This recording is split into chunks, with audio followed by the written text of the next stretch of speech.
पिछले भाग में हमने देखा कि शहबाज अकबर अपनी नई दौलत और आत्मविश्वास के साथ अपने दोस्तों और अपनी क्लासमेट इमरान को फैसलाबाद के शानदार रेस्तरां द रॉयल फीस्ट में ट्रीट देता है। लेकिन सारा और उसकी दोस्त रुबीना शहबाज और उसके दोस्तों की साधारण सी सूरत पर तंज कसती हैं। शहबाज का आत्मविश्वास रुबीना को हैरान करता है, लेकिन क्या वह इस नए सामाजिक दबाव को झेल पाएगा? और क्या उसकी दौलत उसे कॉलेज के तानों और अपमान से बचा पाएगी? आइए इस कहानी को आगे बढ़ाते हैं, जहां हर पल, हर जज्बात और हर छोटी छोटी बात को बारीकी से बयान किया जाएगा। द रॉयल फीस्ट रेस्तरां का माहौल शाही था। दीवारों पर सुनहरी फ्रेम्स में लगी पेंटिंग्स, मखमली कुर्सियां और टेबल पर चमकते हुए क्रिस्टल ग्लासेस इसे फैसलाबाद का एक खास ठिकाना बनाते थे। टेबल पर शहबाज, हमजा, जीशान, हसनैन, सारा, रुबीना और माहिरा बैठे थे। लेकिन जैसे ही शहबाज ने अपनी कुर्ता पर कुछ दाग देखे, शायद सुबह की बारिश और बैंक की भागदौड़ की वजह से, उसने माहिरा की तरफ देखा और कहा, मैं 1 मिनट में आता हूँ। वह जल्दी से रेस्तरां के वॉशरूम की तरफ बढ़ गया। वॉशरूम में शहबाज ने दर्पण के सामने खड़े होकर अपनी सफ़ेद कुर्ता को गौर से देखा। उसकी बांह पर हल्का सा मिट्टी का दाग था और कॉलर पर पसीने की वजह से हल्की सी नमी।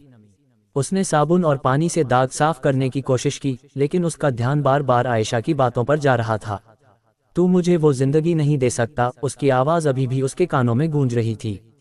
उसने अपने चेहरे पर पानी छिड़का और खुद से कहा, शहबाज तू अब वो पुराना लड़का नहीं है। तुझे किसी को कुछ साबित करने की ज़रूरत नहीं। उसने अपनी जेब में प्लेटिनम कार्ड को छुआ और एक गहरी सांस लेकर बाहर निकल गया।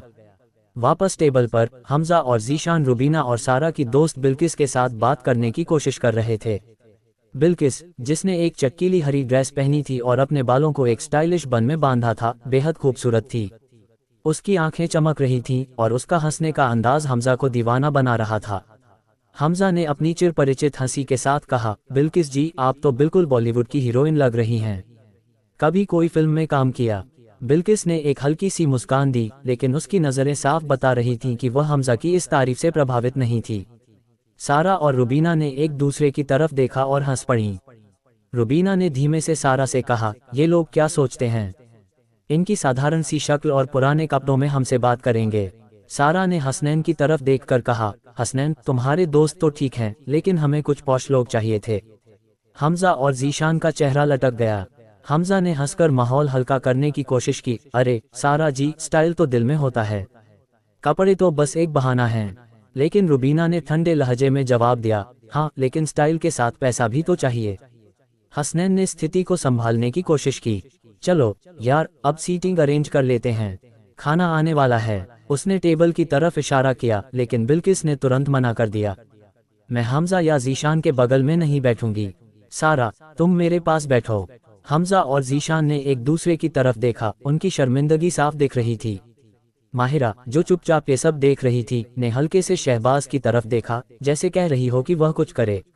शहबाज जब टेबल पर वापस आया तो उसने माहौल की गर्माहट को महसूस किया।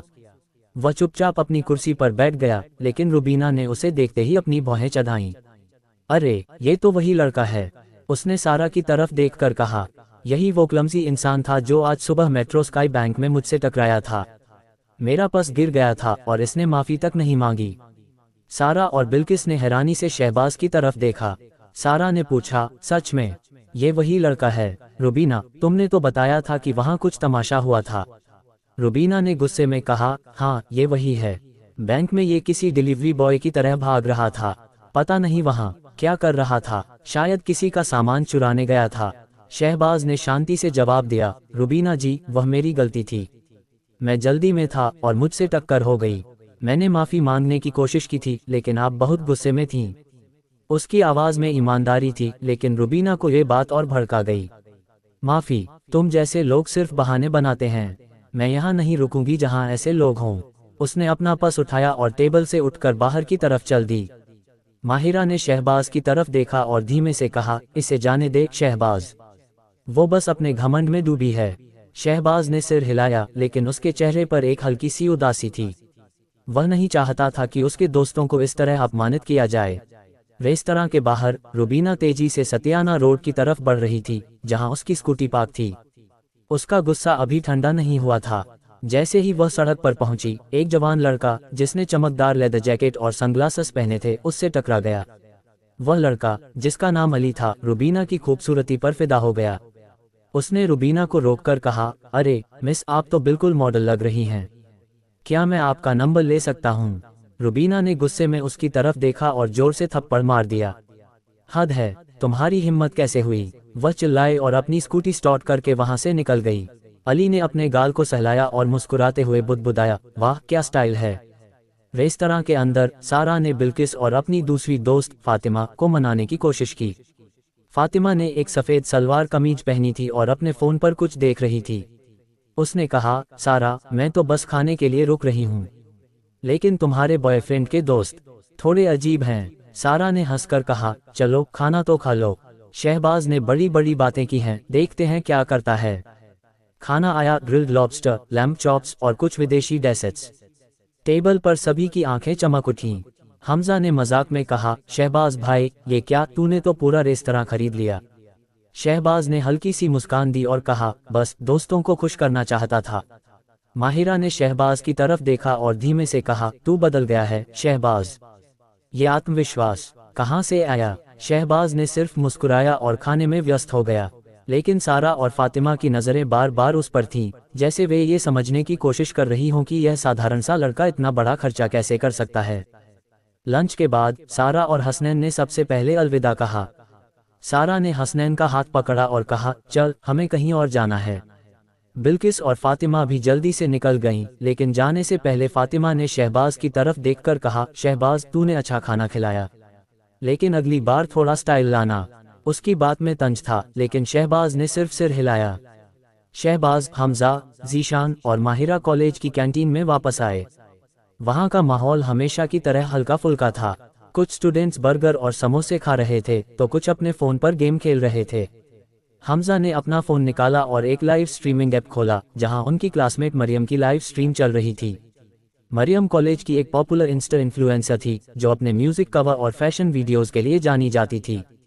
उसने आज एक सिल्क की काली ड्रेस पहनी थी और उसकी आवाज़ में एक खास मिठास थी जो सबको आकर्षित करती थी। हमजा ने उत्साह से कहा, देखो मरियम लाइव है, चलो कुछ मज़ा करते हैं। उसने मरियम को लाइव स्ट्रीम में एक वर्चुअल नेकलेस गिफ्ट किया, जिसकी कीमत ऐप पर 500 रुपये थी।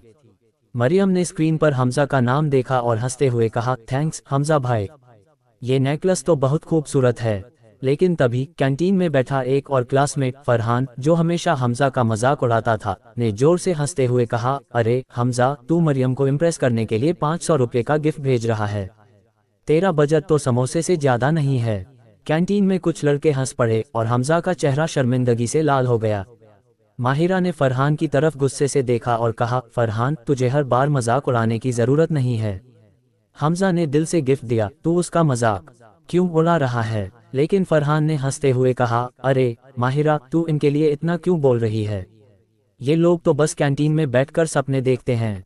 शहबाज ने ये सब देखा और चुपके से अपने फ़ोन से कुछ किया। कुछ ही मिनटों बाद मरियम की लाइव स्ट्रीम पर एक नोटिफिकेशन आया। अनजान यूजर ने मरियम को 50,000 रुपये का डायमंड क्राउन गिफ्ट किया। मरियम की आंखें चमक उठीं। ओह माय गॉड, ये कौन है? 50,000 रुपये का गिफ्ट, थैंक्स अनजान दोस्त, उसने उत्साह से कहा। उसने अपने फ़ोन को और करीब लिया और कहा, जो भी हो, तुमने मेरा दिन बना दिया। प्लीज़ अपना नाम बताओ। कैंटीन में सन्नाटा छा गया। फरहान की बोलती बंद हो गई और वह अपने फ़ोन में झांकने लगा। हमजा ने शहबाज की तरफ देखा और धीमे से पूछा, यार ये तूने किया? शहबाज ने सिर्फ मुस्कुराया और कहा, दोस्तों को इज्जत दिलाना मेरा काम है। माहिरा ने शहबाज की तरफ देखा, उसकी आंखों में हैरानी और सम्मान था। शहबाज, तू सचमुच बदल गया है, उसने धीमे से कहा। पहले तू इतना बोल्ड नहीं था। ये दौलत कहाँ से आए? शहबाज ने हल्के से हंसकर कहा, माहिरा, बस इतना समझ ले कि मेरा वक्त बदल गया है और मैं चाहता हूं कि मेरे दोस्त भी मेरे साथ इस वक्त का मजा लें। माहिरा ने एक गहरी सांस ली और मुस्कुराए। ठीक है मिस्टर मिलियनेयर, लेकिन ये मत भूल कि तेरा दिल अभी भी वही पुराना शहबाज है। कैंटीन में माहौल अब हल्का हो गया था। हमजा और जीशान मरियम की लाइव स्ट्रीम देखते हुए मजे ले रहे थे और माहिरा ने भी उनके साथ कुछ मजाक में हिस्सा लिया। हमजा ने कहा, यार शहबाज, तूने तो आज फरहान की बोलती बंद कर दी। वो देख, अब चुपके से कैंटीन से निकल रहा है। जीशान ने हंसते हुए कहा, हाँ, और मरियम को तो अब लग रहा है कि कोई बड़ा फैन उसका पीछा कर रहा है। शहबाज ने अपने दोस्तों की हंसी देखकर सुकून महसूस किया। उसने माहिरा की तरफ देखा और कहा, माहिरा, तूने आज आयशा के सामने मेरा साथ दिया। मैं तेरा शुक्रिया करना चाहता हूँ। माहिरा ने अपने बालों को कान के पीछे करते हुए कहा, शहबाज, दोस्ती में शुक्रिया नहीं बोला जाता। तू मेरे लिए हमेशा से एक अच्छा दोस्त रहा है, और अब तू कुछ और ही बन गया है। उसकी मुस्कान में एक गर्मजोशी थी जो शहबाज के दिल को छू गई। तभी कैंटीन के बाहर से हसनैन वापस आया। उसने बताया कि सारा अपनी दोस्तों के साथ मॉल चली गई है। यार, सारा को लगता है कि तुम लोग थोड़े नॉन क्लास हैं, उसने हंसते हुए कहा। लेकिन मैंने उसे बता दिया कि मेरे दोस्तों का दिल सोने का है। हमजा ने हसनैन को चिढ़ाया, हाँ, और तू अपनी गर्लफ्रेंड के सामने हमारी बुराई सुनता रहा है ना। सभी हंस पड़े और माहौल में एक नई ताजगी आ गई। कैंटीन की उस छोटी सी जीत ने शहबाज के आत्मविश्वास को और बढ़ा दिया, लेकिन उसका दिल अभी भी आयशा के धोखे से भारी था। क्या शहबाज अपनी नई दौलत का इस्तेमाल करके कॉलेज में अपनी इज्जत बना पाएगा? क्या रुबीना और सारा का घमंड टूटेगा जब उन्हें शहबाज की असली हैसियत पता चलेगी? और मरियम, जो अब शहबाज के अनजान गिफ्ट से हैरान है, क्या वह उसकी जिंदगी में कोई नया मोड़ लाएगी? माहिरा, जो शहबाज का साथ दे रही है, क्या उसके लिए सिर्फ एक दोस्त से बढ़कर बन जाएगी? ये सब जानने के लिए अगला हिस्सा जरूर देखें।